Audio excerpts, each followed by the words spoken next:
Hello and welcome to the channel. In this video, we will get to know about eligibility criteria और qualifications for the UGC NET examination.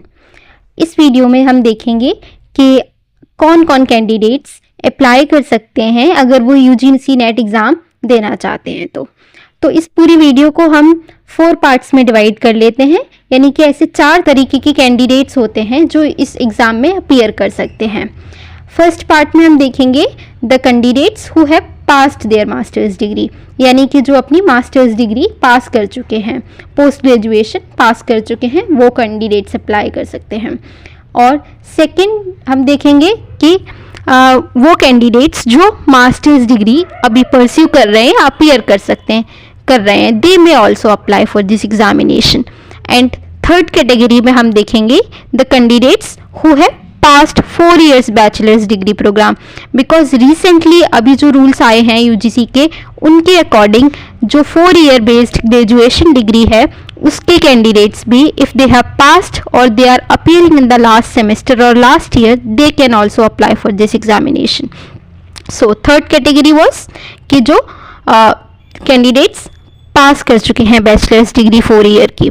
And fourth और the last part will be जिसमें देखेंगे the candidates who are in last semester और last year of their bachelors degree, they may also apply for this examination.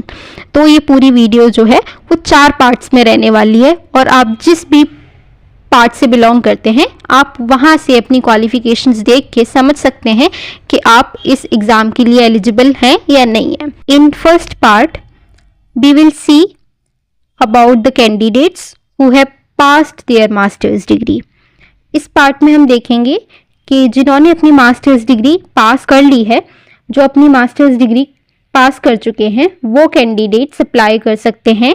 उनके लिए qualifications ये होती है कि उन्होंने ये डिग्री यानी मास्टर्स अपनी जो है वो 55% मिनिमम मार्क्स के साथ पास करी हो if they belong to general category, but there is 5% relaxation provision for reserved category candidates like who belong to OBC, SC and ST category. Second part में हम देखते हैं उन कैंडिडेट्स के बारे में जो अभी मास्टर्स डिग्री अपीयर कर रहे हैं या परस्यू कर रहे हैं. तो if you are pursuing master's degree then also you can apply for this examination, but you must complete your master's degree within 2 years from the date of the result, with 55% for general category and 50% minimum marks for reserved category candidate. Third part में हम देखते हैं कि वो candidates जो 4 years based graduation programme जो होता है उसको पास कर चुके हैं, they may also apply for this examination, but they must have passed this examination with 75% if they belong to general category and 70% if they belong to OBC, SC and ST category, and they will be eligible for GRF and admission to PhD only. They will not be eligible for the assistant professor, but they will be eligible for GRF and admission to PhD only.